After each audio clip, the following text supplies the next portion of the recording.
L'honorable député de Drummond. Merci, Monsieur le Président. Alors, c'est un jour triste aujourd'hui, 100e bâillon. C'est la 100e fois que le gouvernement conservateur impose le silence aux députés.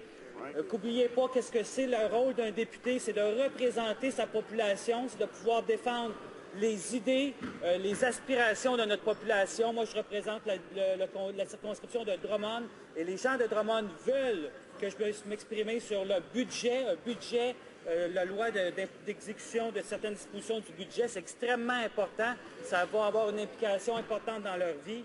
Et malheureusement, les conservateurs ont imposé un bâillon. C'est le 100e. C'est un record inégalé. C'est une honte totale. Et tout cela, bien sûr, à la veille de la fin de ce mandat, bien sûr, heureusement, on va pouvoir se débarrasser des gouvernements conservateurs aux prochaines élections. Monsieur le Président, il me fait quand même plaisir d'avoir cette chance inouïe que malheureusement mes autres collègues n'auront pas, de pouvoir parler de ce mauvais projet de loi-là. On sait que les conservateurs ont une fois de plus déposé un projet de loi qui est omnibus, un projet de loi qu'on appelle mammouth, d'exécution du budget, qui est conçu pour faire adopter à toute vitesse. Alors, en plus du bâillon, hein, on a un projet de loi mammouth pour avoir des centaines de changements sans qu'ils fassent l'objet d'études ou de surveillance, et ce, à plusieurs projets de loi. Parlons, entre autres, des mauvaises idées conservatrices qui vont nuire à la classe moyenne. La classe moyenne de Drummond et les gens qui aspirent à la classe moyenne dans Drummond, je les ai rencontrés dans une demi-douzaine d'événements en fin de semaine et ils me parlaient comment les mesures du NPD sont des mesures qui vont justement encourager la classe moyenne et ce n'est pas les mesures des conservateurs qui vont les aider, que ce soit le fractionnement du revenu. Le fractionnement du revenu ne va favoriser que les 15 % les plus riches de notre société. Et ce n'est pas quelque chose qui va aider les gens qui en ont vraiment besoin dans la circonscription de Drummond à ce moment-là.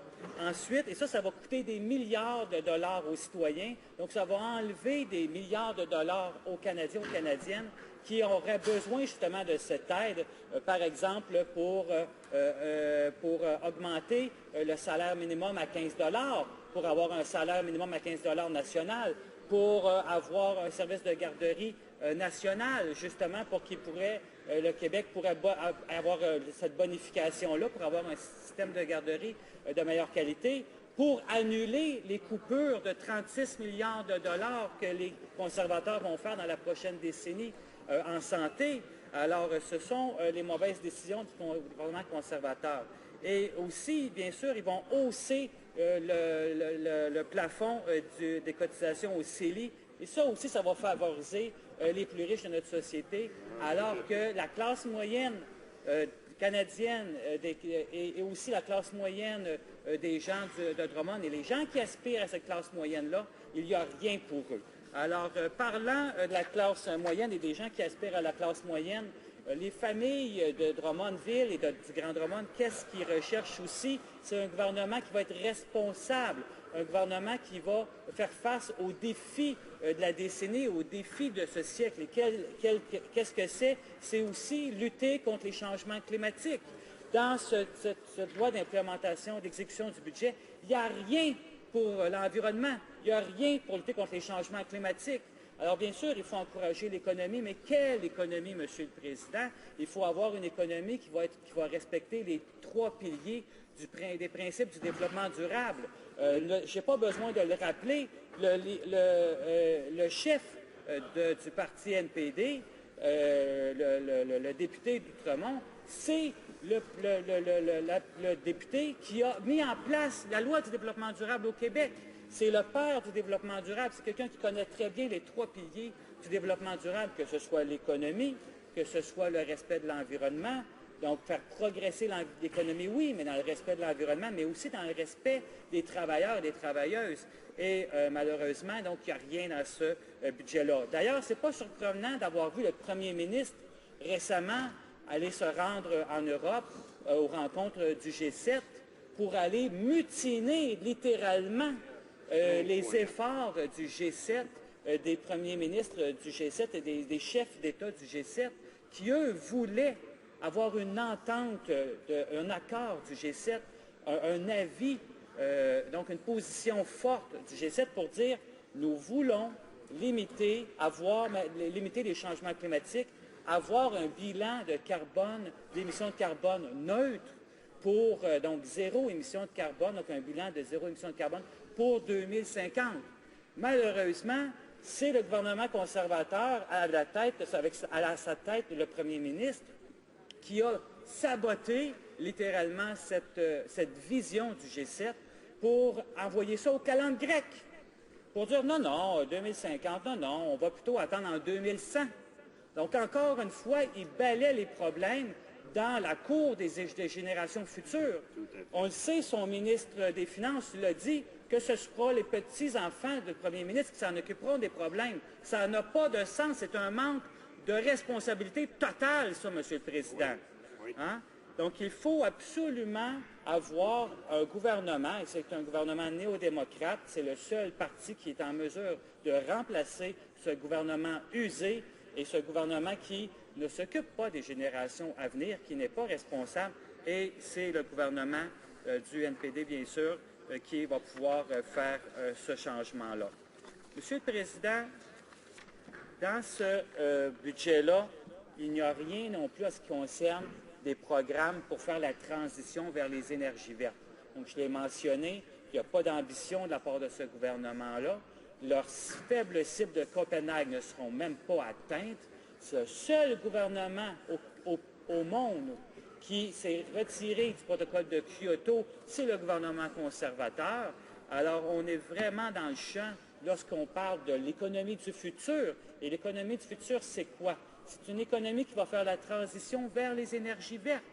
Le gouvernement conservateur, dans leur budget, n'a aucun plan pour investir dans les énergies vertes, n'a aucun plan pour arrêter de subventionner les combustibles fossiles. Environ à chaque année, il y a quelques 1,3 milliard de dollars en subventions et en aide de toutes sortes aux industries fossiles au Canada. 1,3 milliard de dollars, Monsieur le Président. C'est énorme comme aide à des compagnies qui n'en ont pas besoin. Les compagnies pétrolières, les compagnies gazières et de charbon, ce n'est pas l'économie du futur. L'économie du futur, c'est la transition vers les énergies vertes, c'est la transition vers l'efficacité énergétique. D'ailleurs, vous savez, Monsieur le Président, j'avais déposé, et j'ai déposé il y a quelques mois, une motion qui amenait, déjà 2 minutes seulement, Monsieur le Président, c'est incroyable comme le temps va vite, c'est incroyable. C'est pour ça que ça n'avait pas de sens d'avoir un bâillon. Vous voyez, Monsieur le Président, comment je vous le mentionnais, que ça n'avait aucun sens, ce bâillon-là. Donc, j'avais amené une motion pour lutter contre l'efficacité, pour envoyer un message pour faire de l'efficacité énergétique. Malheureusement, les conservateurs ont voté contre. Mais je voudrais vous ramener à d'autres rapports, mais j'ai peu de temps, mais je voudrais juste résumer avec un rapport qui a été fait, qui s'appelle « Agir sur les changements climatiques ». Ça, c'est la solution d'une soixantaine d'universitaires canadiens, donc des scientifiques à travers le Canada, qui amènent des solutions justement pour faire face au changement climatique, qui auraient pu prendre là-dedans. C'est un rapport qui est neutre, donc qui n'est pas biaisé. Et là, ce qu'il dit, c'est la première chose qu'il faut faire, c'est un système, c'est d'avoir un prix sur le carbone, donc comme un système national de plafonnement et d'échange pour les émissions produites comme celui auquel participent le Québec et la Californie, comme nous proposons, nous, le NPD. Aussi, l'abolition des subventions destinées aux industries du combustible, comme je viens de le mentionner, le 1,3 milliard qu'on pourrait envoyer plutôt dans les solutions vertes. Et vous savez qu'on peut créer jusqu'à 10 fois plus d'emplois. Donc, pour les gens de Drummond, ça pourrait être 10 fois plus d'emplois si on prenait cet argent-là pour l'investir dans l'énergie verte. Et aussi, bien sûr, que l'investissement effectué dans la construction ou l'entretien d'infrastructures soit lié avec un but de long terme de décarbonisation. Donc, il y a plein de mesures économiques que le gouvernement conservateur aurait pu prendre pour orienter notre économie vers une économie à faible émission de carbone, mais ils ne l'ont pas fait. Ils ne font rien en environnement. Ils n'ont aucune vision de l'avenir. Le seul parti qui a une vision de l'avenir, le seul parti qui peut remplacer le gouvernement conservateur, c'est le NPD. Et nous allons le faire le 19 octobre. Nous allons proposer une vision globale selon le développement durable, faire progresser l'économie tout en respectant l'environnement, en protégeant le côté social. Merci, M. le Président. Oh, bravo, bravo.